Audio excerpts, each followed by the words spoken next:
Welcome back to Movie Insights. Today I will share you a horror drama film from 2019 titled Down. Spoilers ahead. Watch out and take care. Jennifer is one of the last people left in the office on a Friday night. She's going to catch a plane to New York for the extended weekend to see her ex-fiancé for Valentine's Day, so she writes him an email. She doesn't want to be late for her flight, so she grabs a bunch of candy and leaves the office. Simultaneously, Guy is getting ready to leave work as well. They both end up waiting for the elevator at the same time.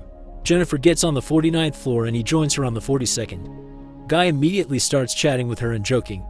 She replies but doesn't seem interested in having a conversation. Guy shows her an etching on the wall when the elevator suddenly stops. He tries the keys and the alarm button, but nothing works even though the electricity in the elevator seems to still be on. Guy tries opening the door, that doesn't work either. They try waving to the fully operational camera and still no one responds to their calls. To make matters worse, none of their phones has service because they are 4 stories underground. Jennifer wonders where the security for the building is, worried that she'll miss her flight. 15 minutes later, they try calling for help and banging on the door, but no one can hear them. Guy gets the idea that there might be an escape hatch, so she awkwardly climbs on his shoulders and then checks the elevator ceiling. She heard her hand a little banging on it, so he puts her down. 1 hour later, Jennifer realizes that she'll never catch her flight, and even though Guy jokes to lighten the mood, she just curses everything and everyone out. They finally introduce each other and continue with the banter that Guy had started the moment he stepped on the elevator. Since Jennifer doesn't have any water in her thermos, Guy offers her his bottle, but they joke that they should pop open the wine he had on him instead. Both of them realize that they have bottle openers in their bag and laugh about it. They don't open the wine, but she does accept his water. As a consolation prize for not having any actual food, Jennifer gives Guy some of the candy. She thinks they should save their rations though because they might end up stuck in the elevator until Tuesday. 4 hours later, Jennifer has to pee and she desperately tries to hold it in because she's too embarrassed to do it in front of Guy. He tells her to go in the corner over his coat, and when she says no, Guy suggests she relieves herself in her thermos. She makes him close his eyes and cover his ears. Guy also begins to sing and she finally pees. After that, she adds to the drawing on the elevator wall. Sometime later, they play a game and begin talking about more personal things. Guy tells her that he has no one that'll be looking for him because he's too obsessed with his job. Jennifer says she's the same. She tells him that she wanted to surprise someone in New York, but that he probably didn't even want her to come. Guy figures that it's about time that they open the wine and hands it to her. They drink to not being dead yet. Much later, they're keeping occupied by drawing each other and getting closer. Guy confesses that he'd actually seen her before in the office building. He just didn't share that because he didn't want to sound like a stalker and make her feel uncomfortable.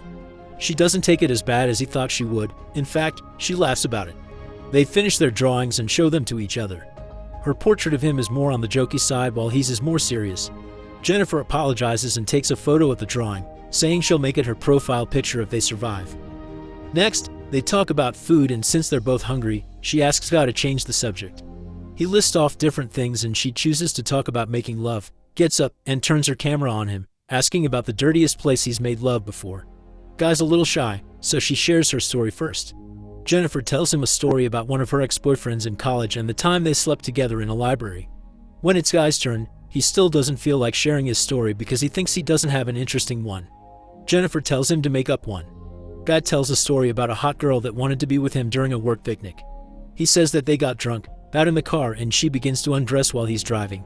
Guy gets weird and uncomfortable again, telling Jennifer that he got aroused and he had to stop.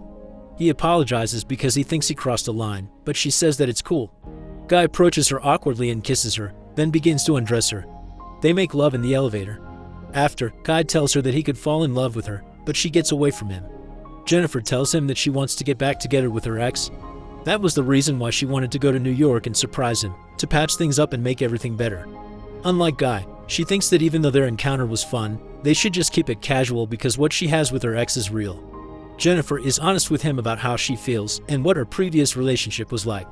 Guy, on the other hand, thinks that they connected and that her ex doesn't deserve her. She gets mad because she clearly still loves him and tells Guy that when they get out of the elevator they'll just go back to their separate lives. Guy keeps insisting that they were meant to be together, and he begins to cry because he feels alienated even though they're locked in a box together. Suddenly, something flips in him and Jennifer can feel it happen. Guy begins to tell her the truth about who he is. He lied to her about where he worked and about his name too. The man tells her that he didn't just notice her, but that he actually saw her every single day at work. He takes out his phone and shows Jennifer security photos he has on it of her, listing out the times and dates when it was. The guy even has a video of her getting into the elevator that night. Jennifer is afraid. He tells her that he's actually the building's security guard and gets angry when he explains that no one ever notices people like him. She didn't even recognize him even though he works at the front desk. He thinks that he knows her more than her ex and tells her that he planned everything that happened that night. The man takes out a key and unblocks the elevator. Jennifer can't believe what he did to her and says that she'll call the cops and that he'll rot in jail. He doesn't like that, so he grabs her and they begin to struggle. Flailing her legs during the fight, Jennifer breaks the elevator key. They continue to fight and she knocks him out with her shoe. Jennifer is afraid that she killed him, so she approaches him to check when he suddenly jumps up and knocks her down. They both remain unconscious in the elevator. After a while, Jennifer wakes to find the man conscious already. She asks him why he did it. His reasoning is that he wanted to get her away from everything so that they could connect on a human level. He says that they didn't just have a date but an entire relationship in the weekend stuck in the elevator. Jennifer thinks that he's not going to get away with it because someone will surely come to get them out. Unfortunately, she finds out that the guy has taken all the shifts for that weekend and the two other guards won't be coming in until the extended weekend is over on Tuesday. Jennifer asks what he'll do and he says that he would rather kill her than go back to prison. He says that he never forced her to do anything, but Jennifer tells him that he kidnapped her. That sends him into a rage spiral. When he calms down, he opens the present that Jennifer had bought for her ex-fiancé. He finds a shirt and a box in the bag. The guy puts the shirt on and tells Jennifer to open the rest of the present. Jennifer opens the box to reveal cigars, complete with the necessary tools, like the cigar scissors and lighter. He lights a cigar and taunts Jennifer further, even saying that she could have gotten her ex back with all the nice gifts. In a gust of irony, he wishes her a happy Valentine's Day. Sometime later, the guy apologizes to Jennifer for scaring her and asks her if they can reconcile. He asks for another chance and tells her that she doesn't have to answer right away, but to think about it. The guy comments on the travel ad that's playing in the elevator, saying that the people in the video look happy together. He tells Jennifer that he'll take her to the resort from the ad one day. He's bothered by the neon light in the elevator that isn't working, so he breaks it with Jennifer's thermos. The guy realizes that the light bulbs under the ceiling panels must get replaced sometime. He thinks that he can get that panel off and get out of the elevator thought there. As he breaks it open with the thermos, Jennifer stands up next to him. He asks Jennifer to give him a boost to get up there, promising that he'll come back for her. However, Jennifer thinks it would be easier if he gives her a boost because she doesn't have enough strength to do it. He doubts that she'll want to come back for him and she'll call the cops. Jennifer tells him everything that he wants to hear and convinces him to give her the boost. She gets on his shoulders and pulls out of the elevator. The guy tells her where the ladder and the door are, happy that they finally managed to escape. Jennifer turns around and gives him the middle finger, pissing him off. As she climbs the ladder, he finds a way to get out of the elevator too. The guy binds two pieces of clothing together and throws them over the elevator beam. Jennifer is already moving towards the door as he starts climbing up. He tells her that she'd better run because now she's going to die. Jennifer gets close to the door when he already reaches the level she's on and follows her. She opens the door and screams for help, then he suddenly garbs her and hurls both of them back in the elevator. They both fall unconscious. Jennifer wakes up first and sees the fire sprinklers, conceiving a new plan to get herself out. She tries to activate the fire alarms by lighting a cigar, but when she doesn't manage that, she starts a small fire. As the elevator fills with smoke, the guy wakes up and she punches him, breaking his nose. Jennifer succeeds in restraining him with a piece of clothing. He tells her that the fire alarm won't come on, but that they'll just get soaked and electrocuted. Jennifer threatens to seriously hurt him and makes him confess to everything that he's done to her. She turns her camera on and shoots herself, explaining what she knows about what happened. Jennifer turns the camera on him and asks for his real name. He says he's called John Deacons.